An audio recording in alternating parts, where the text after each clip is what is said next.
আসসালামু আলাইকুম এভরিওয়ান, আশা করছি সকলে ভালো আছেন। আমাদের আজকের রেসিপি বিফ কিমা পরোটা। আশা করছি আপনাদের সকলের কাছে ভালো লাগবে। ভালো লাগলে অবশ্যই আমাকে সাপোর্ট করে আমার সাথে থাকবেন। আর এই বিফ কিমা পরোটা বানানো কিন্তু খুবই সহজ, যেটা বাচ্চাদের স্কুল টিফিন অথবা সকাল বিকেলের নাস্তায় কিন্তু এটা পরিবেশন করতে পারেন। আর খুবই সহজ, হাতের কাছে যদি সমস্ত কিছু যদি রেডি থাকে তাহলে আমার মনে হয় 5 থেকে 10 মিনিট লাগবে এই কিমা পরোটা তৈরি করার জন্য। তো আশা করছি আমার আজকে সহজ রেসিপি ভালো লাগবে। ভালো লাগলে অবশ্যই তো সাপোর্ট করে যাবেন। তো চলুন দেখে আসি বিফ কিমা পরোটা আমি কিভাবে তৈরি করব। তো বিফ কিমা পরোটা তৈরি করার জন্য আমি একটা বলে দিয়ে দিচ্ছি 3 কাপ আটা।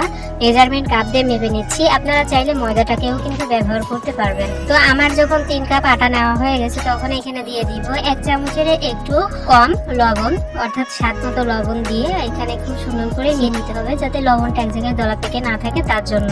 লবণটা যখন খুব সুন্দরভাবে আটার সাথে মেশানো হয়ে গেছে তখন এখানে দিয়ে দিতে হবে পানি। আর পানি কখনোই একবারে দিতে যাবেন না, সবসময় অল্প অল্প পানি দিবেন। আর আমরা একটা ডো তৈরি করে নেব অল্প অল্প পানি দিয়ে খুব সুন্দর করে মেখে, একদম খুব বেশি সফট আবার খুব বেশি শক্ত না, এরকম একটা আর কি ডো তৈরি করে নিব। তো অল্প অল্প পানি অ্যাড করে আমি খুব সুন্দর একটা ডো তৈরি করে নিয়েছি। দেখতেই পাচ্ছেন খুব বেশি সফট না আবার খুব বেশি শক্তও না। আটাটা যখন আমার মাখা হয়ে গেছে তখন আটার ডোয়ের উপর আমি হাতে একটু তেল লাগিয়ে তারপর ওপর নিচ করে দিচ্ছি, যাতে আটাটা ড্রাই না হয়ে যায় তার জন্য। এখন আমি এটাকে ঢাকনা দিয়ে ঢেকে রেখে দিব প্রায় আধা ঘন্টা মতো। আর এর মধ্যে আমি সমস্ত উপকরণগুলো তৈরি করে নিব। তো এখানে দেখতে পাচ্ছেন আমি নিয়েছি 3 পিস মাংস, গরুর মাংস, আর ছোট বড় মাঝারি সাইজের আছে। আর এখন যেহেতু কাঁঠালের সিজন চলতেছে এই জন্য আমি একটু কাঁঠালের বীজই সিদ্ধ করে এখানে রেখেছি। এগুলো আমি সমস্ত কিছু ব্লেন্ড করে নেব ব্লেন্ডারে। তো আমি অফ ক্যামেরায় করে নিব, তবে আপনারা কাঁঠালের বীজটা বাদ দিতে পারেন। আমার কিমাটা যখন তৈরি হয়ে গেছে তখন আমি চলে এসেছি চুলায় একটা প্যান বসিয়ে দিয়েছি। প্যান বসিয়ে দিয়ে আমি কিছুটা সয়াবিন তেল দিয়ে দিলাম। তেল দিয়ে আমি এখানে অল্প করে একটু পেঁয়াজ কুচি দিয়ে দিলাম। পেঁয়াজ কুচি দিয়ে অনবরত নেড়ে চেড়ে একটু ভেজে নিতে হবে। যখন দেখবেন যে সফট হয়ে গেছে পেঁয়াজটা তখন এখানে দিয়ে দিতে হবে কিছুটা আদা রসুন বাটা। আর এখানে প্রায় 1.5 চামচের মতো আছে আদা এবং রসুন দুটো মিলিয়ে। এখন আমি এটাকে অনবরত নেড়ে চেড়ে ভেজে নিব। যখন হালকা ব্রাউন কালার হয়ে যাবে আর কাঁচা গন্ধটা চলে যাবে আদা রসুনের, তখন এখানে দিয়ে দিব 2টো মাঝারি সাইজের টমেটো কুচি করে আমি রেখেছিলাম। সেই টমেটো আমি এখানে দিব। একটু নেড়ে চেড়ে নেওয়ার পর এখানে দিয়ে দিব স্বাদ মতো লবণ, দিয়ে দিব হলো হলুদের গুঁড়া, আর দিয়ে দিচ্ছি হলো লাল মরিচের গুঁড়া। তবে আপনারা মরিচটা কেমন খাবেন সেই অনুযায়ী আর কি মরিচটা কম বেশি করে দিতে পারবেন। এখন খুব সুন্দর করে নেড়ে চেড়ে নিব। নেড়ে চেড়ে নেওয়ার পরে একটা পর্যায়ে দেখবেন যে টমেটো সম্পূর্ণটা গলে এরকম রান্না করা হয়ে গেছে। এরকম যখন হয়ে যাবে, টমেটোটা একদম সফট হয়ে যাবে, তখন এই পর্যায়ে দিয়ে দিতে হবে আগে থেকে যে বিফটা আমি কিমা করে রেখেছিলাম, অর্থাৎ ব্লেন্ডারের মধ্যে দিয়ে ব্লেন্ড করে রেখেছিলাম, সেটাই আমি এখানে দিয়ে দিচ্ছি। এখানে দিয়ে টমেটোর সঙ্গে খুব ভালো করে নেড়ে চেড়ে নিতে হবে। খুব সুন্দর করে আর কি নেড়ে চেড়ে নিবেন। আর মাংসটা কিন্তু হতে একটু সময় লাগবে, যেহেতু এটা গরুর মাংস সেহেতু একটু সময় নিয়ে আপনারা গরুর মাংসটাকে রান্না করে নিবেন। আর এখানে দেখতে পাচ্ছেন অনেকটাই আর কি তেল ছেড়ে দিয়েছে, কিছুক্ষণ পরে পানিও ছেড়ে দিবে কিছুটা, মানে গরুর মাংস থেকে পানি ছেড়ে দিবে। তো আমি খুব সুন্দর করে নেড়ে চেড়ে আমি ঢাকনা দিয়ে ঢেকে দিব 5 মিনিটের জন্য। আর চুলার আঁচটা যেন বাড়তি না থাকে সেদিকেই লক্ষ্য রাখবেন। 5 মিনিটের মধ্যে আমি 2-3 বার আর কি নেড়ে দিয়েছিলাম। আর 5 মিনিট পরে আমি এখানে দিয়ে দিচ্ছি একটা লেবু কেটে হাফ দিয়ে দিচ্ছি লেবুর রস। এখানে লেবুর রসটা দিলে মাংসটা খুব তাড়াতাড়ি সেদ্ধ হয়ে যাবে, তার জন্য দিয়েছি এখানে। তবে আপনারা চাইলে লেবুটা বাদ দিতে পারেন। আর একটু সন্দেহ দূর হওয়ার জন্য আমি এখানে দিয়ে দিলাম সামান্য একটু পানি, যাতে মাংসটা খুব ভালোভাবে হয় তার জন্য। পানিটা দিয়ে আমি আবারও 10 মিনিটের জন্য ঢাকনা দিয়ে ঢেকে দিব। আর মাঝখানে অফ ক্যামেরায় আমি 2-3 বার নেড়ে চেড়ে দিয়েছি। ঢাকনাটা খুলে আমি নেড়ে চেড়ে নিয়ে আবারও দিয়ে দিচ্ছি সেই কাঁঠালের বিচি আমি ম্যাশ করে রেখেছিলাম, সেটা এখানে দিয়ে দিচ্ছি। দিয়ে আবারও খুব সুন্দর করে আর কি নেড়ে চেড়ে নিব। আর ইতিমধ্যে দেখতে পাচ্ছেন অনেকটা কিন্তু শুকনা শুকনা হয়ে গেছে। আর আপনারা চাইলে কাঁঠালের বিচিটা বাদ দিতে পারেন, যেহেতু এখন কাঁঠালের সিজন চলতেছে, তবে আপনারা এটা দিতে পারেন। খুব সুন্দর করে কাঁঠালের বিচিটা কিমার সঙ্গে নেড়ে চেড়ে নেওয়ার পর আমি এখানে দিয়ে দিচ্ছি 1 চামচ ভাজা জিরা এবং ভাজা গরম মশলা গুঁড়া এখানে দিয়ে দিচ্ছি। দুটো মিলিয়ে 1 চামচ আমি এখানে দিয়ে দিলাম। দিয়ে খুব সুন্দর করে নেড়ে চেড়ে দিয়ে দিব হলো হাফ টি স্পুনের মতো টেস্টি সল্টটা দিলে কিন্তু এটা খেতে খুবই সুন্দর লাগবে, নাস্তাটি খেতে খুবই মজা লাগবে। তো আপনাদের কাছে যদি টেস্টি সল্ট না থাকে তাহলে নুডলসের মধ্যে যে মশলাটা থাকে সেটাও কিন্তু এখানে ব্যবহার করতে পারবেন। এখন সবকিছু দিয়ে আমি আবারও নেড়ে চেড়ে আমি আবারও 2-3 মিনিটের জন্য ঢাকনা দিয়ে ঢেকে দিয়ে 2-3 মিনিট পরে আমি আবারও খুব সুন্দর করে নেড়ে চেড়ে এটাকে নামিয়ে নিব। আমাদের কিমা কিন্তু একদম রেডি হয়ে গেছে।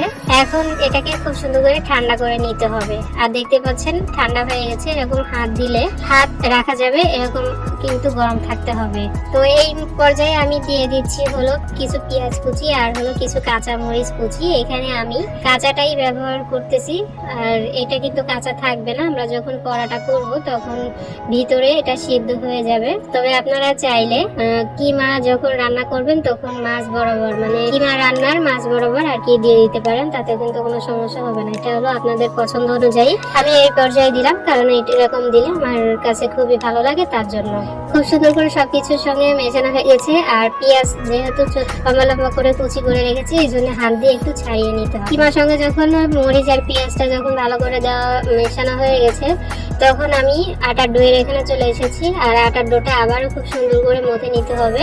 আর দেখতে পাচ্ছেন কতটা সফট হয়েছে। আশা করছি আমার বলে বোঝানোর মতো কিছু নেই, আপনারা দেখেই কিন্তু বুঝতে পারছেন যে আটার ডোটা ঠিক কতটা সফট হয়েছে। খুব সুন্দর করে মথে নিয়ে আমি পিঁড়ির উপর নিয়ে নিলাম, রুটি বানানো পিঁড়ির উপর নিয়ে আবারও খুব সুন্দর করে মথে নিতে হবে। আর একটু লম্বা করে নিতে হবে যাতে লেচি গুলো কাটতে সুবিধা হয়, তার জন্য। তো এরকম লম্বাটে করে নিয়ে এক সাইজে লেচি করে নিব। প্রায় 8 থেকে 10টার মতো হয়েছে। একই সাইজের কিন্তু আমি লেচি তৈরি করে নিয়েছি। এখন সমস্ত লেচিগুলো আমি একটা পাত্রে তুলে তারপরে একটা লেচি নিয়ে আমি এখানে রুটি তৈরি করে নিব। আর অবশ্যই গোল করে বেলার চেষ্টা করবেন, তারপরেও খুব বেশি গোল না হলেও কোনো সমস্যা নেই। অল্প অল্প আটা দিয়ে আপনারা এখানে রুটি তৈরি করে নেবেন, একদম পাতলা সাইজের, যেমন আমরা পরোটা খাই ঠিক সেরকম রুটি বা পরোটার জন্য যেরকম আমরা রুটি বেলে নিই এরকম বেলে নিতে হবে। তো দেখতে পাচ্ছেন আমার কিন্তু রুটি বেলা হয়ে গেছে। আমি মাঝখানে মানে অফ ক্যামেরায় দুটো রুটি তৈরি করে নিয়েছি, একটা আপনাদের তৈরি করে দেখালাম আর একটা কিন্তু আমি আগেই রুটি বেলে রেখেছি। এখন একটা রুটির উপর আমি এই কিমাগুলো দিয়ে দিব। আপনারা চাইলে আটার ডোয়ের মধ্যে কিন্তু এই কিমাগুলো ঢুকিয়ে তারপরে পরোটা বেলে নিতে পারেন। কিভাবে আটার ডোয়ের মধ্যে যে কোনো পুর ভরতে হয় সেটা কিন্তু মানে সেই রকম ভিডিও কিন্তু আমার চ্যানেলে অলরেডি দেওয়া আছে, আপনারা চাইলে কিন্তু সেটা দেখে আসতে পারেন। আর তারপরে দিয়ে দিচ্ছি এইখানে আরেকটা রুটি উপর দিয়ে দিলাম, মানে কিমা দেওয়ার একটা রুটির উপর মাংসের কিমাটা দিয়ে তারপর উপরে আরেকটা রুটি এখানে দিয়ে দিলাম। আর এই চারিদিকে একদম মুখটা বন্ধ করে দিতে হবে যাতে ভিতরে যে কিমাটা আছে সেটা যাতে বেরিয়ে না আসে, তার জন্য। আমার পরোটা যখন হয়ে গেছে তখন চলে এসেছি চুলায় আমি আগে থেকে একটা তাওয়া বসিয়ে রেখেছিলাম আর একটু গরম করে তারপর আমি এখানে পরোটা দিয়ে দিচ্ছি। পরোটা দেওয়ার পর এখানে উল্টিয়ে পাল্টিয়ে দুই পাশ একটু মানে ভেজে নিতে হবে, মানে তেল ছাড়া একটু ভেজে নেওয়ার পর এখানে দিয়ে দিতে হবে পরিমাণ মতো সয়াবিন তেল। যেহেতু আমরা পরোটা করতেছি তেল ছাড়া তো পরোটা হবে না, এই জন্য এখানে তেল দিয়ে দিতে হবে। তবে আপনারা কম বেশি করে কিন্তু তেলের মধ্যে দিয়ে তারপর পরোটাটা ভেজে নিতে পারেন। তো দেখতে পাচ্ছেন আমি কিন্তু পরিমাণ মতো তেল দিয়ে পরোটা তৈরি করে নিয়েছি। আর একটু সময় নিয়ে কিন্তু করতে হবে, একটু সময় নিয়ে তারপর পরোটাটা তৈরি করে নিতে হবে। তো দেখতে পাচ্ছেন আমার পরোটার কালারটা কিন্তু খুব সুন্দর এসেছে। এখন আমি এরকম প্রত্যেকটা পরোটা ধাপে ধাপে করে নিব। তো আমার পরোটা তৈরি করা হয়ে গেলে আমি আপনাদেরকে দেখিয়ে দিচ্ছি ঠিক আমার কিমা পরোটা কেমন হয়েছে। একটা পরোটা আমি একটু বেশি তেলে ভেজেছি, এজন্য ওর কালারটা অন্যরকম দেখা যাচ্ছে। আর বাকি পরোটাগুলো আমি একদম মানে কম তেলে আর কি ভেজেছি। তো দেখতে পাচ্ছেন উপরে যে এই ফার্স্ট যে পরোটাটা সেটা হলো আমি দইয়ের মধ্যে পুর ভরে তারপরে আর কি পরোটাটা তৈরি করে নিয়েছি। আর বাকি পরোটা হলো একটা রুটির উপর কিমা দিয়ে তারপর আরেকটা রুটি দিয়ে দিয়েছি। এই তো তৈরি হয়ে গেল আমাদের বিফ কিমা পরোটা। আপনাদের বাচ্চাদের যদি দেন তাহলে কিন্তু একদম চোখ বন্ধ করে খেয়ে ফেলবে, কোনো অভিযোগই করবে না। তো অবশ্যই কিন্তু ট্রাই করার চেষ্টা করবেন। আশা করছি আমার আজকের বিফ কিমা রেসিপি ভালো লেগেছে এবং সহজ লেগেছে। তো অবশ্যই কিন্তু লাইক কমেন্ট শেয়ার করে দেওয়ার চেষ্টা করবেন। তো মূলত আমার বিফ কিমা পরোটার রেসিপি এতটুকুই ছিল। সবাই অনেক ভালো থাকবেন, সুস্থ থাকবেন। আমার পরবর্তী ভিডিও দেখার আমন্ত্রণ জানিয়ে আজ এখানে বিদায় নিচ্ছি। আল্লাহ হাফেজ।